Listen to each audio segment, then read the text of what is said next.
cette partie de nos vidéos consacrées à l'anatomie de la base du crâne, nous allons maintenant nous intéresser au niveau de la vue endocrânienne aux différents orifices et leur contenu. Donc on va dans un premier temps dans cette vidéo parler rapidement du contenu principal de chacun de ces orifices, et ensuite dans la suite de cette vidéo nous détaillerons avec des schémas plus spécifiques la composition, la disposition des principaux orifices foramen de la base du crâne. Donc sur ce schéma, sur le côté gauche, on va plutôt placer les éléments nerveux pour un souci de clarté. Donc éléments nerveux du côté gauche et éléments vasculaires du côté droit, donc artériels et veineux principalement. Donc tout d'abord, nous allons placer, avant de passer en revue les différents foramen de la partie antérieure à la partie postérieure, nous allons d'abord placer quelques éléments vasculaires principaux qui permettront de mieux comprendre la disposition et le contenu de certains foramen. Donc on va commencer par l'artère carotide interne qui pénètre dans la base du crâne vue endocrânienne via la sortie du canal carotidien après avoir cheminé justement dans ce même canal au sein du corps de la pyramide pétreuse ici. Donc l'artère carotide interne va passer donc au niveau du foramen lacérum, se retrouver au niveau du sinus carotidien dans une gouttière qui marque son empreinte, puis venir réfléchir au niveau du processus clinoïde ici pour se continuer par sa portion cérébrale. Donc on va représenter cette artère carotide interne ici, qui se divisera ensuite en ces deux branches terminales, la cérébrale antérieure et la cérébrale moyenne. Voilà. Ici donc on a la carotide interne en question, dont on reverra les différentes branches dans une autre série de vidéos consacrées aux artères carotides et à la vascularisation de tous les éléments principaux du contenu du crâne. Voilà. Donc cette artère carotide donne à ce niveau-là, après avoir réfléchi au niveau du processus clinoïde antérieur, elle va donner une artère ophtalmique qui passera dans donc, le canal optique et se retrouvera dans la cavité orbitaire. Elle passera en fait en dessous du nerf optique, ici donc deuxième nerf crânien, le nerf optique, qui est son repère, qui est son rapport supérieur. Voilà. Donc le nerf optique ici. Donc voilà pour le contenu du canal optique. Donc cette artère ophtalmique va se distribuer aux différents éléments de la cavité orbitaire, et donc principalement vasculariser le globe oculaire et ses annexes, mais va aussi donner deux branches. Une branche ethmoïdale antérieure qui va donc traverser le foramen ethmoïdal antérieur, et de la même façon une artère ethmoïdale postérieure qui va traverser le foramen ethmoïdal postérieur. Pour l'artère ethmoïdale antérieure, elle va ensuite cheminer à travers le foramen nasal et se retrouver à nouveau dans la cavité nasale, dans les fosses nasales. Du côté nerveux, on aura de la même façon des branches du 5-1 ici qui passeront, donc les nerfs nasaux antérieurs et postérieurs ici, donc le nerf nasal antérieur passera lui aussi par la fente, le foramen nasal. Voilà, donc des branches du 5-1 nerf ophtalmique qui provient donc du nerf trigéminal. Donc justement, on va représenter un élément important ici nerveux, c'est ici le ganglion trigéminal, anciennement le ganglion de Gasser ici, qui est l'équivalent embryologique d'un ganglion spinal au niveau rachidien, et donc qui va donner ces trois branches. Donc on aura le 5-3 ici qui passera à travers le foramen ovale, donc le 5-3 ici pour la neuro, le 5-2 donc nerf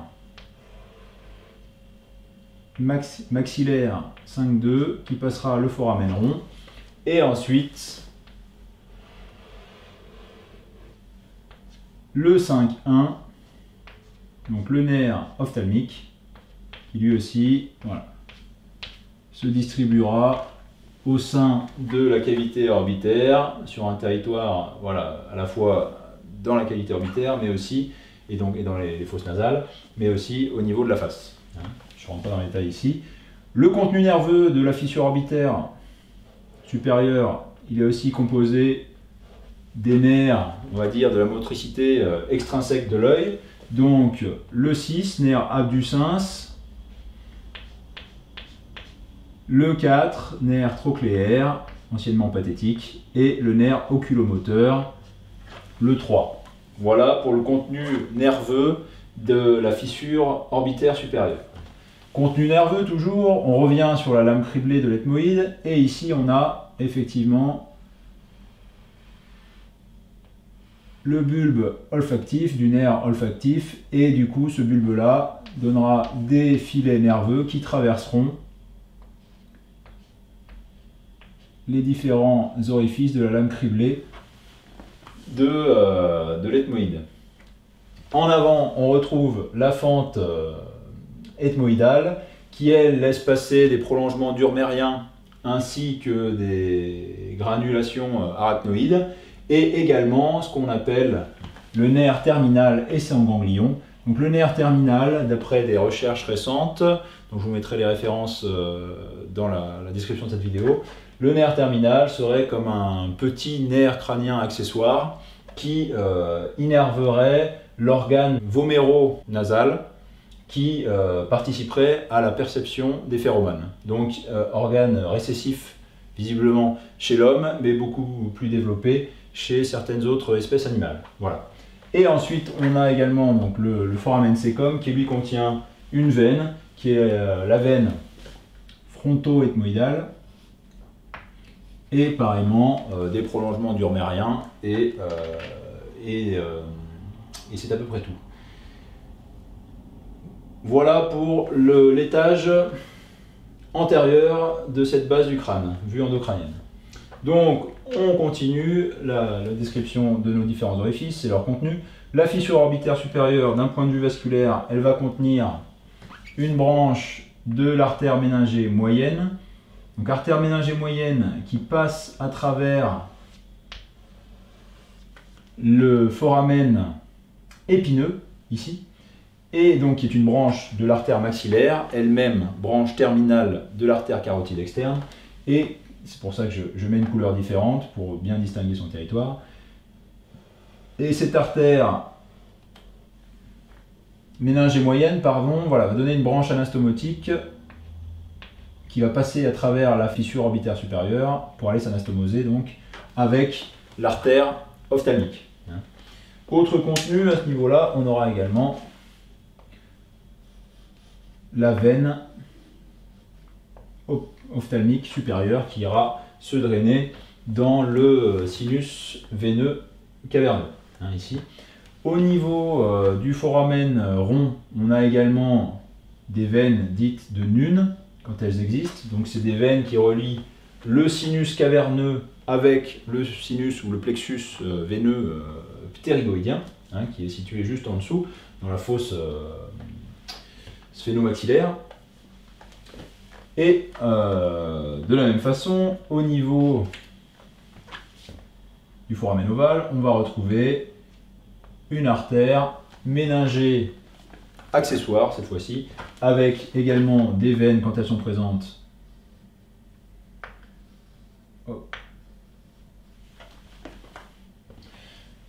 Qui, pareil, mettent en relation le sinus veineux caverneux et le plexus veineux péricarotidien. On a également, bon je les mets ici parce qu'on les distingue mal ici, mais on va avoir un rameau méningé qui vient de la branche mandibulaire, du 5-3. Et là, de la même façon, on aura, donc là on a déjà dit le 5-2 et la veine, et oui, non, ça c'est tout, ici. Et donc ici, on aura dans le foramen un constant de Vesal et Arnold les nerfs petits pétreux, hein, quand ils sont présents. Donc ensuite, on passe au foramen lacérum. Donc le foramen lacérum est en fait divisé en deux compartiments. On a vu un premier compartiment qui est le compartiment interne qui correspond au compartiment de l'artère carotide interne. Et du coup, on a ensuite un compartiment externe qui est ce qu'on peut appeler la scissure entre le sphénoïde et le temporal, donc scissure sphéno-temporale, qui a un contenu un peu différent. Mais pour ce qui est du compartiment interne, autour de la carotide interne, il faut que l'on mentionne la présence, premièrement, d'un plexus veineux péricarotidien, ici, qu'on peut appeler aussi sinus de Reg-Torzik. Et ensuite, on a également un plexus nerveux péricarotidien qui provient, lui, du ganglion cervical supérieur, qui est situé donc au niveau de la chaîne latérovertébrale cervicale. Et ce plexus donnera effectivement un filet orthosympathique qui passera donc dans le compartiment externe, qui sera rejoint également par un filet du nerf grand pétreux profond et qui iront former le nerf ptérygoïdien. Donc nerf ptérygoïdien, anciennement le nerf vidien. Et donc on aura également ici des veines, vénules, un rameau méningé également en provenance de l'artère pharyngée ascendante. Donc voilà pour les principaux éléments contenus dans ce foramen lacérum et ces deux compartiments. Donc là ici, effectivement, on a le nerf petit pétreux, le nerf grand pétreux. Voilà, donc on a donné les éléments principaux des foramen de l'étage moyen. Donc maintenant on va passer à l'étage postérieur, donc la fosse cérébelleuse. Donc tout de suite on va commencer avec le conduit auditif interne, mais acoustique interne, avec donc le 7, le 7 bis et donc l'intermédiaire de Vrisberg, donc le nerf facial pour le 7. Et donc ici, on aura le 8, le vestibulo-cochléaire, voilà, qui se destine donc à l'innervation de l'oreille interne, principalement. Donc juste en arrière, non enfin, pardon, avant cela, on a également une artère labyrinthique qui provient du foramen, enfin de l'artère basilaire, pardon. Donc artère labyrinthique quand elle est présente, anciennement auditive interne, et la veine homonyme, donc la veine labyrinthique, qui ira elle se jeter dans le sinus pétreux inférieur, voilà, ou directement dans le sinus sigmoïde éventuellement. Ensuite, on a effectivement donc l'ouverture de l'aqueduc de la cochlée qui laissera passer un petit sac endolymphatique, ainsi qu'une artère parfois, donc l'artère subarcuata et pareillement la veine subarcuatoire. Voilà, donc pareillement, voilà, on n'a pas représenté, mais on a parfois une petite veine et un sac endolymphatique. Et pareillement ensuite, on a l'ouverture de l'aqueduc du vestibule, cette fois-ci, avec donc pareil, un sac endolymphatique, des expansions durmériennes, pour les deux trous, j'ai oublié de le mentionner, mais des expansions durmériennes, et ensuite, pareil, des petits vaisseaux vestibulaires, donc veineux et artériels.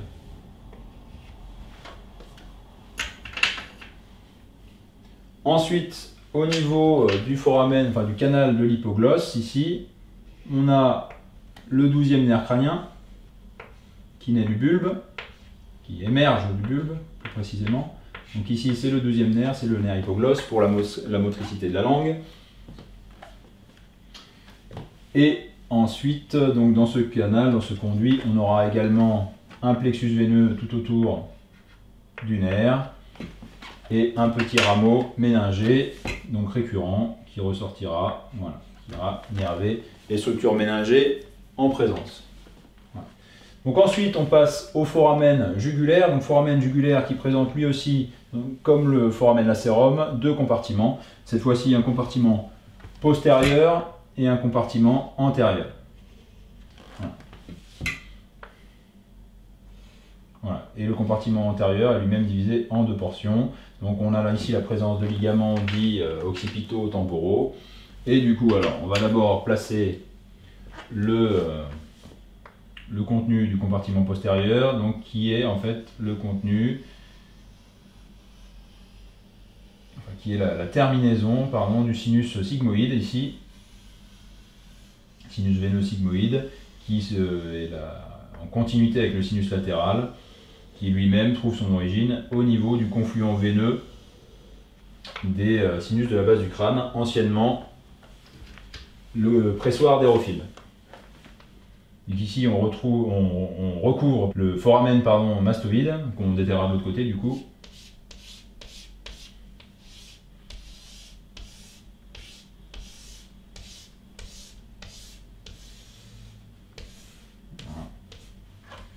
Et donc ce sinus veineux sigmoïde, quand il passe au niveau du foramen jugulaire, il devient la veine jugulaire interne. Voilà. Donc il reçoit aussi la terminaison du sinus pétreux inférieur, qui ira passer sous les ligaments que j'ai mentionnés tout à l'heure, donc les ligaments temporaux occipitaux. Et du coup, il ira se drainer dans soit la veine jugulaire, soit le sinus sigmoïde, en fonction de l'étage où on se situe. Donc le sinus pétreux, effectivement, on le redétaillera en temps voulu, mais il chemine ici au niveau de l'arête, enfin au niveau de la jonction entre la pyramide pétreuse en dehors et l'occiput en dedans. Donc voilà, ça c'est le sinus pétreux inférieur. Donc le supérieur étant ici, juste au-dessus, au niveau de l'arête supérieure de la pyramide pétreuse. Voilà. Et cela, on les détaillera en temps voulu. Donc ensuite, on va avoir ici le passage du 9e nerf crânien, le glossopharyngien, ainsi que sa branche tympanique. Une branche tympanique qu'on appelle aussi le nerf de Jacobson. Et ensuite, on aura également le 10e nerf crânien, le nerf vague, et le 11e nerf crânien, le nerf spinal, avec ces deux branches, dont on va reparler un tout petit peu plus tard, ici quand on fera le foramen magnum. Voilà. Donc ensuite en arrière, on retrouve le trou condylien postérieur, foramen condylien postérieur, inconstant aussi, qui présente les veines condyliennes, ici, quand il est présent. On a ensuite donc le foramen mastoïde qui laisse passer donc une veine mastoïdienne en effet, mais aussi une artère méningée, accessoire aussi, qui est une branche de l'artère occipitale, donc branche elle-même de l'artère carotide externe. C'est pour ça que j'ai mis en couleur un peu plus rosée ici que le rouge de l'artère carotide interne. Voilà, et pour finir, donc le foramen magnum. Donc vous savez que en dessous des condyles, ici on retrouve de part et d'autre donc les massifs latéraux de la première cervicale ici, et en avant l'espace est occupé par, en dessous, enfin là on n'est pas dans le trou, on est en dessous du trou, mais en dessous de ce foramen magnum, on a la présence donc de l'apophyse odontoïde de la deuxième cervicale, en arrière duquel on a le ligament transverse, et ensuite on a un espace qui est l'espace correspondant au canal vertébral. Donc pareil, je peux représenter aussi ici l'arc postérieur de la vertèbre atlas, ici, et là, en arrière du massif articulaire, qui s'articule avec les condyles, donc de l'occiput, on a une petite gouttière qui va laisser passer les artères vertébrales à cet endroit-là, qui passeront donc, qui se retrouveront en avant de la moelle cervicale ici qu'on peut représenter. Donc le contenu du foramen magnum va se faire avec la jonction entre la moelle cervicale ici, la moelle spinale cervicale, que je représente rapidement, ici. Et donc on va avoir les artères vertébrales. Alors là je vais prendre une autre couleur pour illustrer le territoire basilaire donc de la vascularisation de l'encéphale. Hein. Donc on va avoir les artères vertébrales ici, qui vont passer, après avoir traversé le foramen de l'apophyse transverse de la première cervicale et des précédentes, on va avoir donc les vertébrales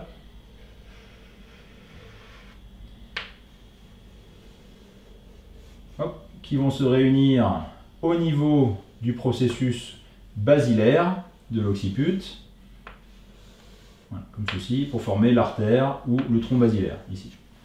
Donc, dans ce foramen magnum, on aura le passage des artères vertébrales qui donneront une artère spinale qui repassera dans le foramen magnum en sens inverse, et on aura parfois la présence, tout dépend de la naissance des spinales postérieures, et on aura parfois effectivement les artères spinales postérieures qui naîtront des vertébrales et pareil, par un trajet récurrent, redescendront dans le canal vertébral.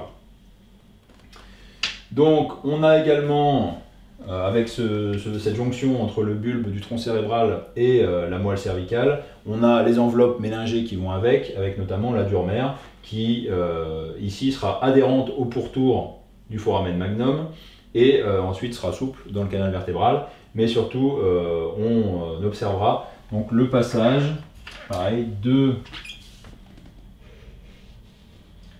la branche médulaire du spinal, donc branche médulaire du spinal qui rejoint la branche bulbaire du spinal 11 avant de repasser dans le foramen jugulaire pour se retrouver à la base du crâne, on l'a déjà représenté ici, à la base du crâne face inférieure. Voilà. Et ensuite, pour finir, on a également la première digitation du ligament dentelé qui s'insère sur le pourtour du foramen magnum. Et pour finir, on a également les plexus veineux, donc enfin les anastomoses veineuses entre les plexus veineux périrachidien d'un côté, hein, qui sont contenus dans le canal vertébral et autour de la colonne vertébrale, et les différents sinus en présence au niveau de la base du crâne en vue endocrânienne. Donc notamment, ici on a le plexus occipital qui s'anastomose au niveau du foramen magnum très largement avec donc ces plexus périrachidiens qui font communiquer donc les sinus de la base du crâne avec le contenu du canal, le contenu veineux du canal rachidien. Et pareil en avant et sur les côtés, on a donc en avant ici un sinus ou un plexus basilaire ici, de part et d'autre, qui pareil va se drainer au niveau de, s'anastomoser avec donc les plexus veineux périrachidiens.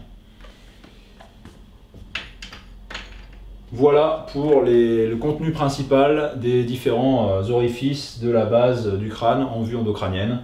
Donc on va maintenant passer en revue les principaux orifices comme le méa acoustique interne par exemple, le foramen lacerum, le canal optique, la fissure orbitaire, etc., le foramen ovale ou même le foramen magnum. On va faire des vues un peu plus ciblées sur ces différents foramen pour bien comprendre leur disposition et leur composition. Voilà, je vous remercie de votre attention.